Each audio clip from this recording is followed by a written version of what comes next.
বিসমিল্লাহির রহমানির রহিম। প্রিয় শিক্ষার্থীবৃন্দু, আসসালামু আলাইকুম। আশা করি তোমরা বাসাতে সুস্থ আছো। আমি মোহাম্মদ আতিকুল হক, সহকারী অধ্যাপক, শিমুলিয়া কলেজ, ঝিগুরগাছা, যশোর। অনলাইন ক্লাসে তোমাদের শুভেচ্ছা, স্বাগতম। আমি আজ একাদশ শ্রেণীর কৃষি শিক্ষা প্রথম পত্রের দ্বিতীয় অধ্যায় ভূমি সম্পৃক্ত কৃষি প্রযুক্তি থেকে ভূমি ক্ষয় নিয়ে আলোচনা করব। তাহলে আজকে আমার আলোচ্য বিষয় বা পাঠ শিরোনাম ভূমি ক্ষয়।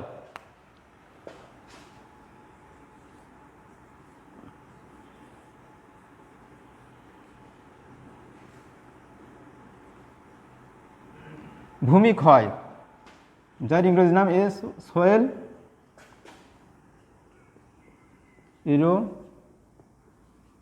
ইরোশন।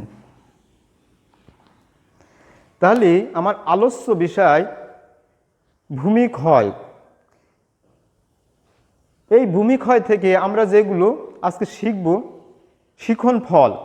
শিখন ফলটা হলো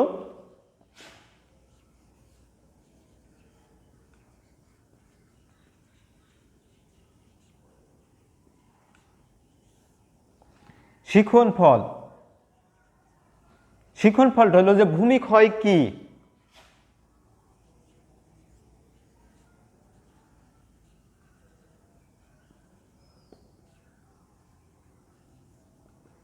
কি বা কাকে বলে। 2 নম্বর হলো ভূমি ক্ষয়ের প্রকার ভেদ।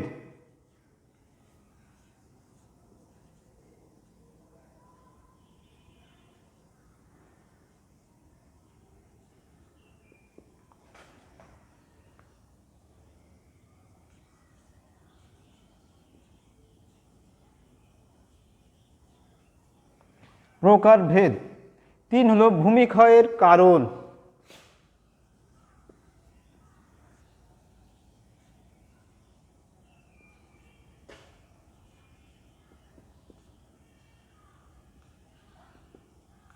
কারণ 4 হলো ভূমি ক্ষয় রোধ।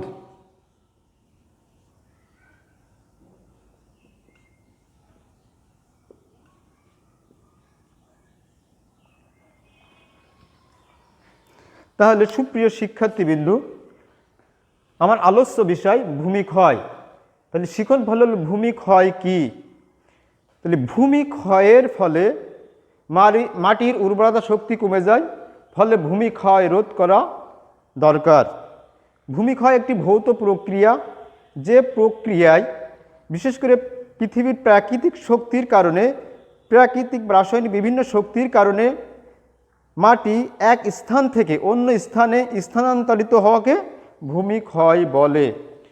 বিভিন্ন প্রকার রাসায়নিক, যান্ত্রিক, বিশেষ করে যেমন বৃষ্টিপাত, বায়ুপ্রবাহ, তুষারপাত, তাপদাহ প্রভৃতি কারণে মাটি এক স্থান থেকে অন্য স্থানে স্থানান্তরিত হওয়াকে ভূমি ক্ষয় বলে। তাহলে আমরা জানলাম যে ভূমি ক্ষয়টা কি। ভূমি ক্ষয়, ভূমি ক্ষয়ের ফলে মাটির উর্বরতা শক্তি কমে যায়, ফলে ভূমি ক্ষয় রোধ করা দরকার। ভূমি ক্ষয় একটি ভৌত প্রক্রিয়া। বিভিন্ন প্রকার প্রাকৃতিক ও অপ্রাকৃতিক কারণে মাটি এক স্থান থেকে অন্য স্থানে স্থানান্তরিত হওয়াকে ভূমি ক্ষয় বলে। তাহলে আমরা জানলাম যে ভূমি ক্ষয় কী বা ভূমি ক্ষয় কাকে বলে। এবার আসা যাক ভূমি ক্ষয়ের প্রকার ভেদ।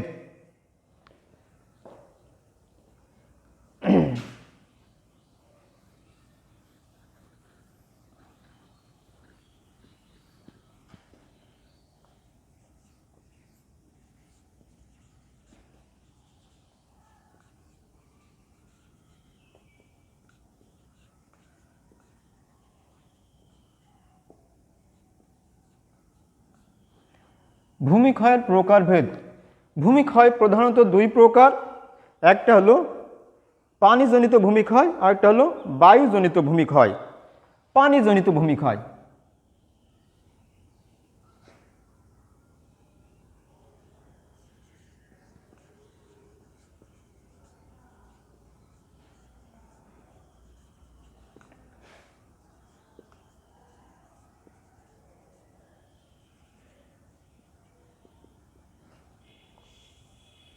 পানিজনিত ভূমিক্ষয় বলতে আমরা বুঝি পানির দ্বারা ভূমি এক স্থান থেকে অন্য স্থানে স্থানান্তরিত হওয়াকে পানিজনিত ভূমিক্ষয় বলে। পানিজনিত ভূমিক্ষয়কে আবার কতগুলো ভাগে ভাগ করা হয়েছে, যেমন এক নাম হলো ছিটকে পড়া ভূমিক্ষয়।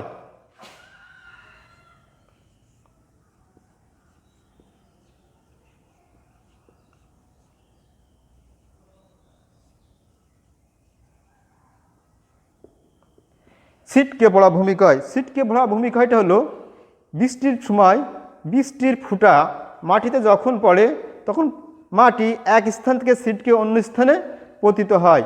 এই ধরনের ভূমিক্ষয়কে ছিটকে পড়া ভূমিক্ষয় বলে। তাহলে পানিজনিত ভূমিক্ষয়ের প্রথম কারণটা হলো ছিটকে পড়া ভূমিক্ষয়। 2 নম্বর হলো পাত ভূমিক্ষয়।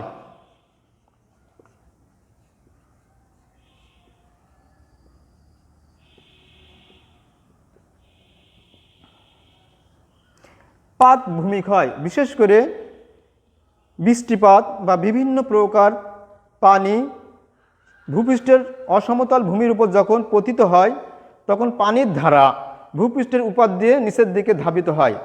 যখন পানিগুলো ভূপৃষ্ঠের উপর দিয়ে নিচের দিকে ধাবিত হয় তখন মাটির উপরের নরম অংশ আলগা হয়ে যায়। আলগা হয়ে এক স্থান থেকে মাটির কণাগুলো অন্য স্থানে স্থানান্তরিত হয়। এই ধরনের ভূমিক্ষয়কে বলা হয় পাতজনিত ভূমিক্ষয়, পাত ভূমিক্ষয়। তাহলে আমরা ছিটকে পড়া ভূমিক্ষয় দেখলাম, আলোচনা করলাম পাত ভূমিক্ষয়। এবার 3 নম্বর হলো নালী ভূমিক্ষয়।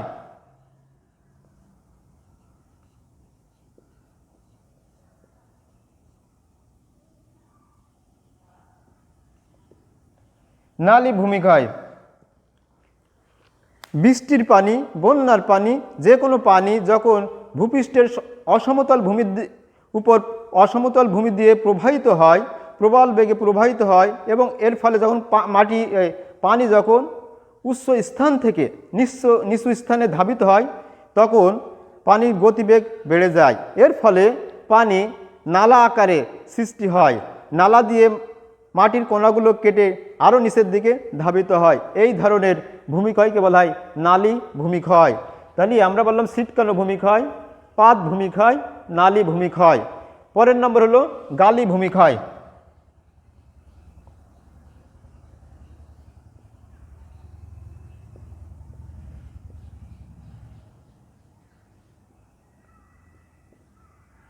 গালি ভূমিক্ষয়, গালি ভূমিক্ষয়টা হলো নালী ভূমিক্ষয়ের মতো যখন কয়েকটা নালী একত্রে মিলিত হয়ে একটা বড় স্রোতস ধারায় পরিণত হয়। এর ফলে মাটির কণাগুলো সেই স্থান থেকে কেটে নিয়ে অন্য কোথাও স্থানে স্থানান্তরিত হয়। এই ধরনের ভূমিক্ষয়কে বলা হয় গালি ভূমিক্ষয়। তাহলে আমরা পানিজনিত ভূমিক্ষয় থেকে ছিটকানো ভূমিক্ষয়, পাতজনিত ভূমিক্ষয়, নালী ভূমিক্ষয়, গালি ভূমিক্ষয়। এরপরে হলো পরের পয়েন্ট আসছে ধস ভূমিক্ষয়।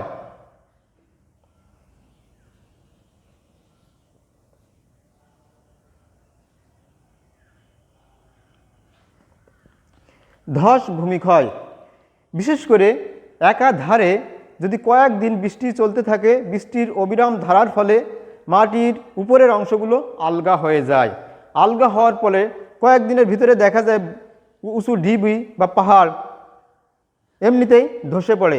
এই জাতীয় ভূমিক্ষয়কে বলা হয় ধস জাতীয় ভূমিক্ষয়। এই ধরনের ধস বিশেষ করে পাহাড়ি অঞ্চলে, বাংলাদেশের চট্টগ্রাম, পার্বত্য চট্টগ্রাম এই অঞ্চলে এই ধরনের ভূমিক্ষয় লক্ষ্য করা যায়। পরের পয়েন্ট হলো নদী তীর ভূমিক্ষয়।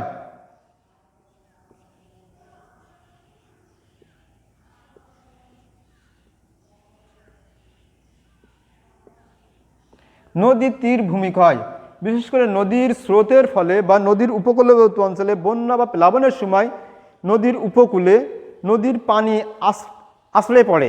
এর ফলে নদীর উপকূলের বা তীর কিছুটা ক্ষতিগ্রস্ত। ভূমিক্ষয়ের প্রকারভেদে এখানে আমি আলোচনা করছি ভূমিক্ষয় 2 প্রকার, পানিজনিত ভূমিক্ষয় আর বায়ুজনিত ভূমিক্ষয়। পানিজনিত ভূমিক্ষয়ের পরবর্তী পয়েন্ট, সর্বশেষ পয়েন্ট হলো সমুদ্র উপকূলবর্তী ভূমিক্ষয়। সমুদ্র উপকূলবর্তী ভূমিক্ষয় বলতে আমরা সেটাকে বুঝি যেটা বিশেষ সমুদ্রের পানি বা জোয়ারের পানি যখন সমুদ্রের উপকূলে আছড়ে পড়ে বা আঘাত আনে, এই সময়ের ফলে মাটির কিছু অংশ কেটে গভীর সমুদ্রে পতিত হয়। এই ধরনের ভূমিক্ষয়কে সমুদ্র উপকূলবর্তী ভূমিক্ষয় বলে।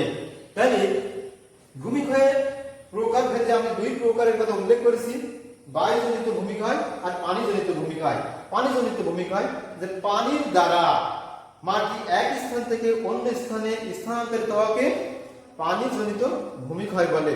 এই পানিজনিত ভূমিক্ষয়গুলোকে আবার কতকগুলো উপভাগে ভাগ করা হয়েছে, যেমন ছিটকে পড়া ভূমিক্ষয় 1 নম্বর, 2 নম্বর হলো পাতজনিত ভূমিক্ষয়, 3 নম্বর হলো নালী ভূমিক্ষয়, 4 নম্বর হলো গালি ভূমিক্ষয়, 5 নম্বর হলো ধস ভূমিক্ষয়, 6 নম্বর হলো নদীর তীর ভূমিক্ষয়, 7 নম্বর হলো নদীর উপকূলবর্তী ভূমিক্ষয়। তাহলে এখন আমি বিশেষ করে ভূমিক্ষয়ের দ্বিতীয় প্রকার বায়ুজনিত ভূমিক্ষয় নিয়ে আলোচনা করব।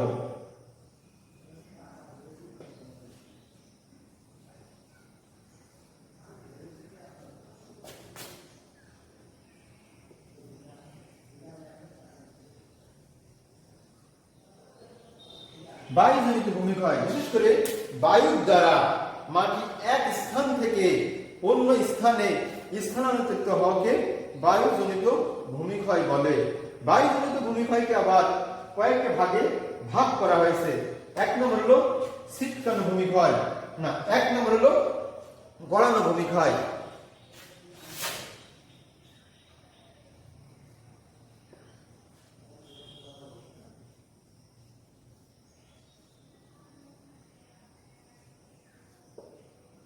গড়ানো ভূমিক্ষয় বিশেষ করে বায়ু প্রবাহের ফলে বায়ু শক্তির ধাক্কায় বা বায়ুর ধাক্কায় বালিকণা সমূহ এক স্থান থেকে গড়িয়ে গড়িয়ে অন্য স্থানে যখন স্থানান্তরিত হয় তখন গড়ানো ভূমিক্ষয় বলে। 2 নম্বর হলো লম্ব বা সেলটেশন।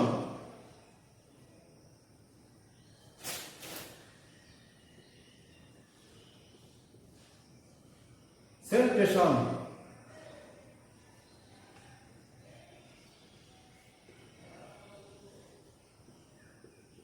লম্ব বা সেলটেশন, লম্ব বলতে লাফ দেওয়াকে বুঝি। বিশেষ করে বায়ু প্রবেশের সময় ধূলিকণা লাফিয়ে যখন অন্য স্থানে স্থানান্তরিত হয় তখন লম্ব বা সেলটেশন বলে।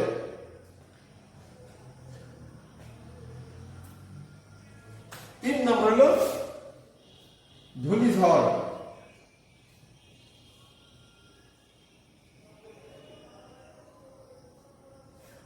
বিশেষ করে মরুভূমি অঞ্চলে যে ধূলিঝড় লক্ষ্য করা যায়, ঘূর্ণিঝড়, এই ঘূর্ণিঝড়ের ফলে ধূলি কণা এক স্থান থেকে অন্য স্থানে স্থানান্তরিত হয়ে যে ভূমিক্ষয়ের সৃষ্টি হয় তাকে বিশেষ করে ধূলিঝড় বলে। তাহলে আমরা ভূমিক্ষয় প্রকার ভেদ দেখলাম। ভূমিক্ষয়কে সাধারণত 2টা ভাগে ভাগ করা যায়, একটা হলো পানিজনিত ভূমিক্ষয় আর অন্যটা হলো বায়ুজনিত ভূমিক্ষয়। পানিজনিত ভূমিক্ষয়টা হলো কি, পানির স্রোতে বা পানির দ্বারা যে ভূমি এক স্থান থেকে সরে অন্য স্থানে স্থানান্তরিত হয় তাকে পানিজনিত ভূমিক্ষয় বলে। পানিজনিত ভূমিক্ষয়গুলোকে আবার কতগুলো উপভাগে ভাগ করে দেখানো হয়েছে।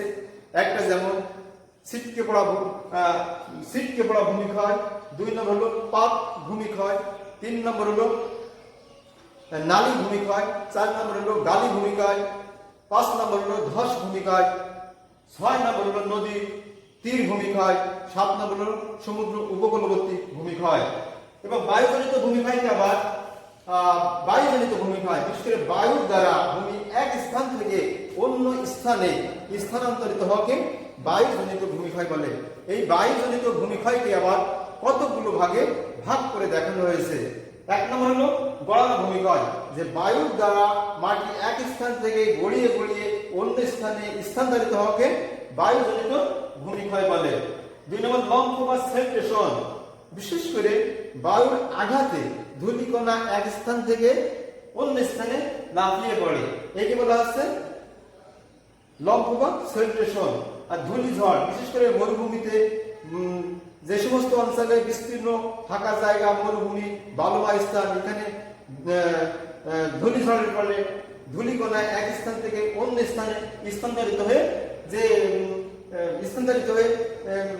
যে ক্ষয়ের সৃষ্টি করে তাকে বলা আছে ধূলিঝড়। এখন আমরা শিখন ফলের তৃতীয় পয়েন্ট, বিশেষ করে ভূমিক্ষয় সৃষ্টির কারণ বা ভূমিক্ষয়ের কারণ নিয়ে আলোচনা করব।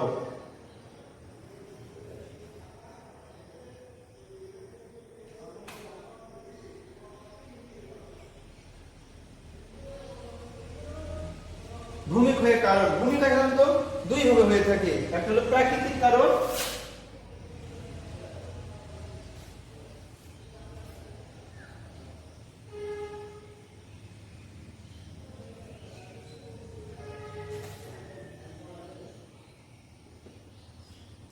দুই নম্বর অপ্রাকৃতিক।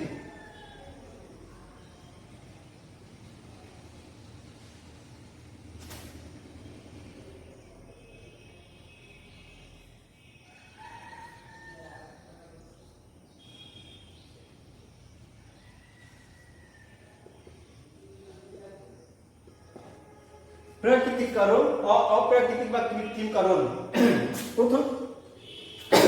সর্বপ্রথম আমি প্রাকৃতিক কারণ নিয়ে আলোচনা করব। প্রাকৃতিক কারণের ফলে মাটি এক স্থান থেকে অন্য স্থানে স্থানান্তরিত হওয়াকে প্রাকৃতিক কারণ বলে। প্রাকৃতিক কারণগুলোর ভিতরে এক নম্বর ধরা যায় বায়ু প্রবাহ।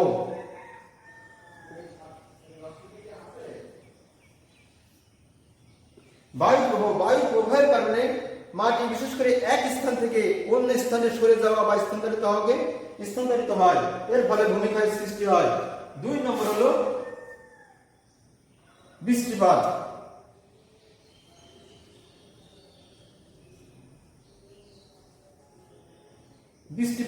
বৃষ্টিপাতের ফলে মাটি কণাগুলো সাধারণত এক স্থান থেকে অন্য স্থানে স্থানান্তরিত হয়ে ভূমিক্ষয়ের সৃষ্টি হয়। তিন নম্বর হলো স্রোত। বিভিন্ন প্রকার স্রোতের কারণে মাটি এক স্থান থেকে সরে গিয়ে অন্য স্থানে স্থানান্তরিত হয়। এটা হলো প্রাকৃতিক কারণের তৃতীয় নম্বর কারণ। চতুর্থ নম্বর হলো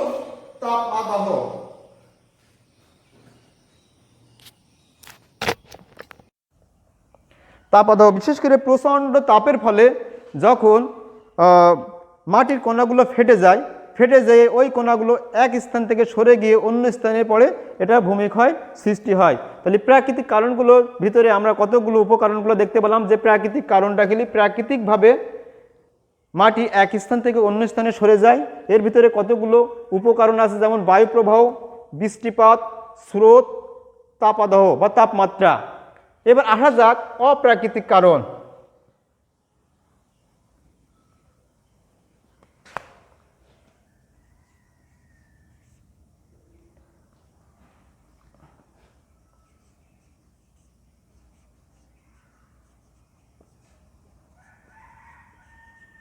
অপ্রাকৃতিক বা কৃত্রিম।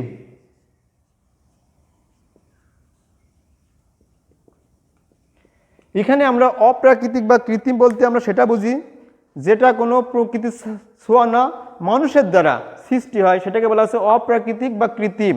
তাহলে এই অপ্রাকৃতিক কারণগুলো আলোচনা করা হলো। এক নম্বর হলো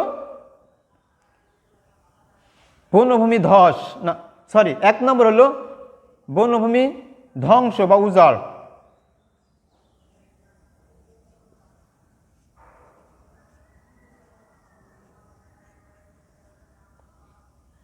বনভূমি ধ্বংস, বিশেষ করে আমরা এখন নির্বিচারে বনভূমি কেটে ফেলি। এই কাটাতে কিছু মাটি আলগা হয়ে যায়। এই আলগা হওয়ার ফলে মাটি এক স্থান থেকে সরে গিয়ে অন্য স্থানে পতিত হয়, এর ফলে ভূমিক্ষয়ের সৃষ্টি হয়। দুই নম্বর হলো অনিয়ন্ত্রিতভাবে পশুচারণ।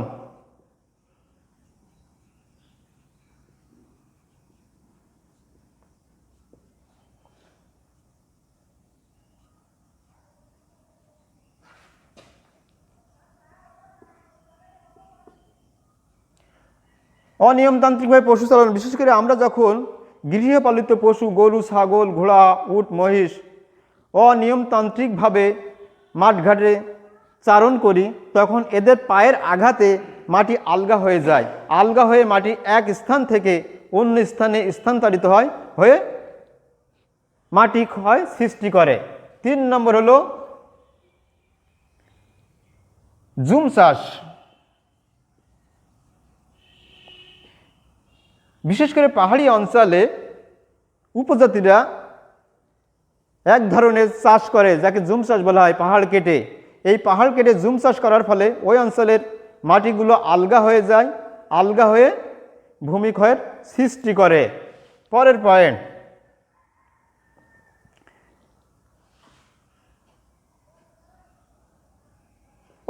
অপরিকল্পিত বাঁধ নির্মাণ। বাঁধ নির্মাণ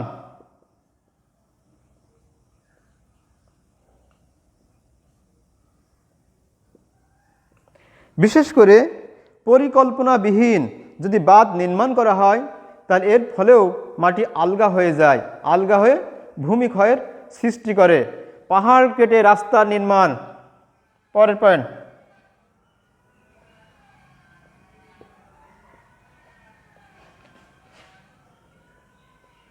রাস্তা বসতি। রাস্তা অবলিক বসতি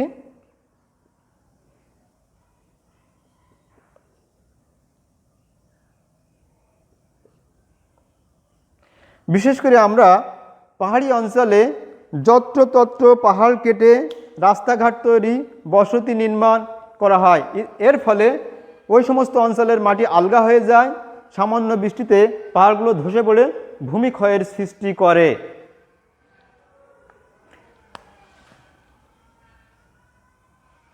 পরের পয়েন্ট হলো ফসল উৎপাদনের নিবিড়তা।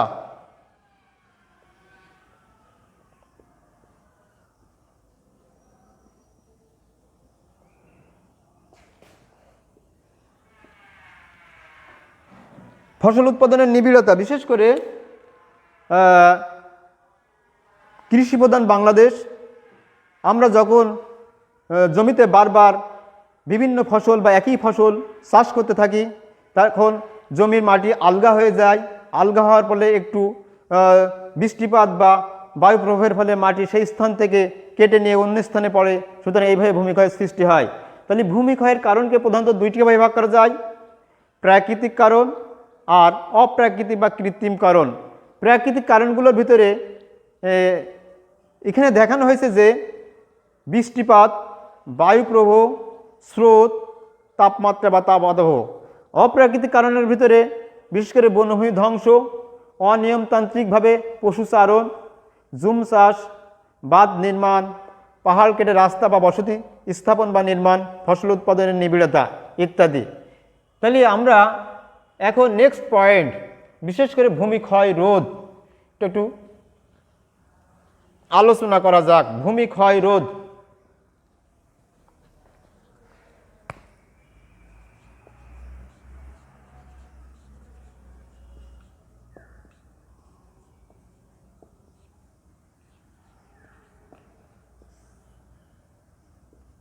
ভূমিক্ষয় রোধ বিশেষ করে এখানে লক্ষ্য করলে তোমরা বুঝতে পারবে যে ভূমিক্ষয় রোধ যে সমস্ত কারণগুলো দ্বারা ভূমি প্রতিনিয়ত স্থানান্তরিত হচ্ছে, এই সমস্ত উপাদানগুলো বিশেষ করে অপ্রাকৃতিক বা কৃত্রিম উপাদানগুলো যদি কিছুটা নিয়ন্ত্রণ করা যায় তা ভূমি কিছুটা রোধ করা সম্ভব হবে। 1 নম্বর হলো ভূমি রোধের ক্ষেত্রে আমরা কতগুলো পয়েন্ট এখানে উল্লেখ করতে পারি। 1 নম্বর হলো বনভূমি বিশেষ করে ধ্বংস না করে বনভূমি বন সৃষ্টি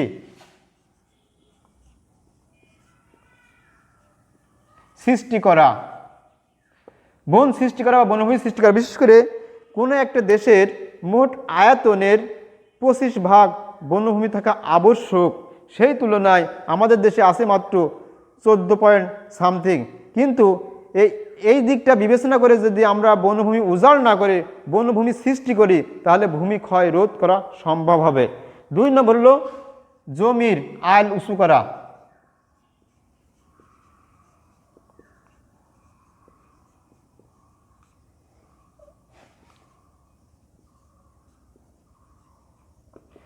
বিশেষ করে জমির আইল যে সমস্ত ক্ষেত্রে আমরা যে সমস্ত জমিতে আমরা চাষবাস করি সেই সমস্ত জমি যদি আল একটু উঁচু করে দিই তাহলে বৃষ্টির পানি বা বায়ু প্রবাহের সময় সেই জমির মাটি কেটে অন্য জায়গায় স্থানান্তরিত কম হবে। এইভাবে আমরা ভূমিক্ষয় রোধ করতে পারি। 3 নম্বর হলো নিয়মতান্ত্রিকভাবে পশুচারণ।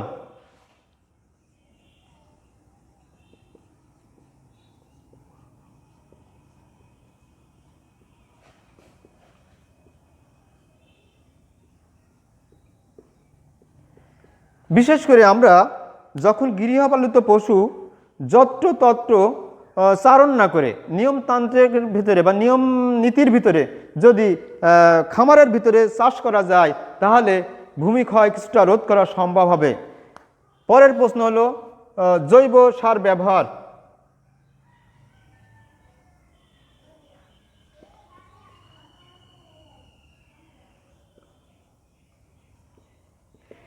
জৈব সারের ব্যবহার, রাসায়নিক সারের পরিবর্তে যদি জৈব সার বেশি ব্যবহার করা হয় তাহলে মাটির ভিতরে আঠালো কণাগুলো সুদৃঢ় হয়, ফলে বৃষ্টি বা বন্যার সময় এই মাটিগুলো আঁকড়ে আঁকড়ে কোণার সাথে একটি কোণা আঁকড়ে থাকতে পারে, ফলে মাটির ক্ষয় রোধ কম হয়। পরের নম্বরটা হলো জুম চাষ পরিহার করা।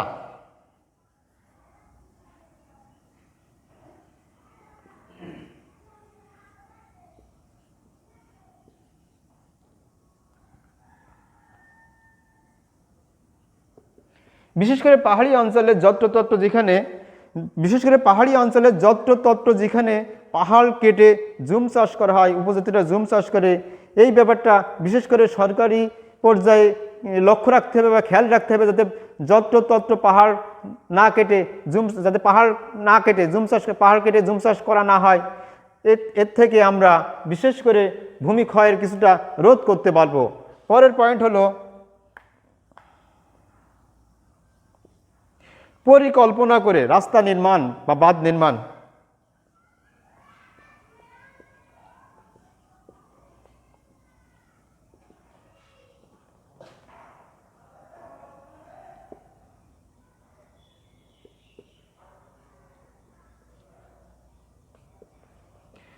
পরিকল্পনা করে রাস্তা বা বাঁধ নির্মাণ, বিশেষ করে যত্রতত্র রাস্তা বা বাঁধ নির্মাণ না করে সুষ্ঠু পরিকল্পনা বা নিয়ম নীতির মাধ্যমে যদি রাস্তাঘাট বা বাঁধ নির্মাণ করা যায় তাহলে বিশেষ করে ভূমিক্ষয়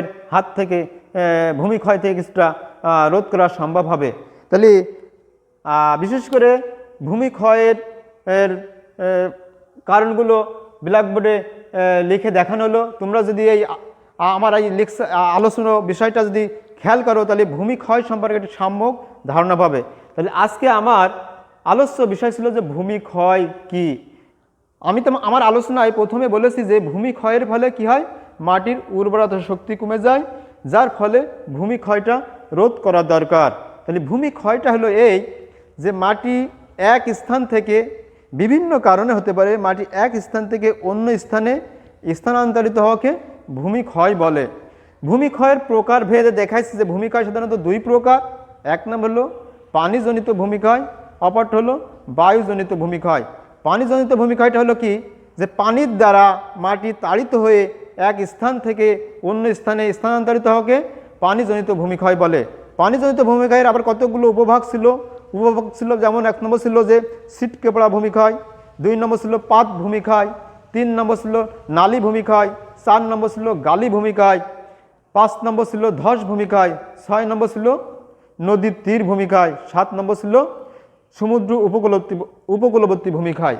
পরের নম্বর ছিল যে বায়ুজনিত ভূমিক্ষয়, বিশেষ করে বায়ুর আঘাতে মাটি এক স্থান থেকে অন্য স্থানে স্থানান্তরিত হওয়াকে বায়ুজনিত ভূমিক্ষয় বলে।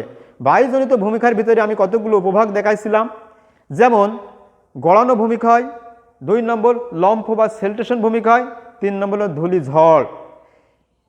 এবং এরপরে আমি শিখন পাল্টা ছিল ভূমিক্ষয় সৃষ্টির কারণ। ভূমিক্ষয় সৃষ্টির কারণে আমি 2টা কারণের কথা উল্লেখ করেছি, একটি হলো প্রাকৃতিক কারণ, অপরটি হলো অপ্রাকৃতিক বা কৃত্রিম কারণ। প্রাকৃতিক কারণের ভিতরে দেখাইছি বৃষ্টিপাত, বায়ুপ্রবাহ, সমুদ্র স্রোত আর তাপাদাহ বা তাপমাত্রা। অপ্রাকৃতিক কারণ বা কৃত্রিম কারণের ভিতরে দেখাইছি যে বনভূমি উজাড়, অনিয়মতান্ত্রিকভাবে পশুচারণ, জুম চাষ, ফসল উৎপাদনের নিবিড়তা, অপরিকল্পিতভাবে বাঁধ নির্মাণ ইত্যাদি। সর্বোপরি ভূমিক্ষয় রোধ। উপরোক্ত কারণগুলো যদি কিছুটা রোধ বা নিয়ন্ত্রণ করা যায় তাহলে ভূমিক্ষয়টা রোধ করা কিছুটা হলেও সম্ভব হবে। এক নম্বর হলো বনভূমি সৃষ্টি করা, জমির আইল উঁচু করা, নিয়মতান্ত্রিকভাবে পশুচারণ করা, জৈব সারের ব্যবহার বাড়ানো, জুম চাষ পরিহার করা। পরের নম্বর হলো পরিকল্পনা করে রাস্তা বা বাঁধ নির্মাণ করা। সুপ্রিয় শিক্ষার্থীবৃন্দু, তোমরা যদি অনলাইনে আমার আজ এই পাঠটা লক্ষ্য করে থাকো তাহলে ভূমিক্ষয় সম্পর্কে তোমরা একটি সম্যক বা সার্বিক ধারণা লাভ করতে পারবে, যা তোমাদের বিশেষ করে ভূমিক্ষয়ের উপর একটা সুদৃঢ় ধারণা জন্মে, যা পরীক্ষার উপর তোমরা সুন্দরভাবে লিখতে পারবে।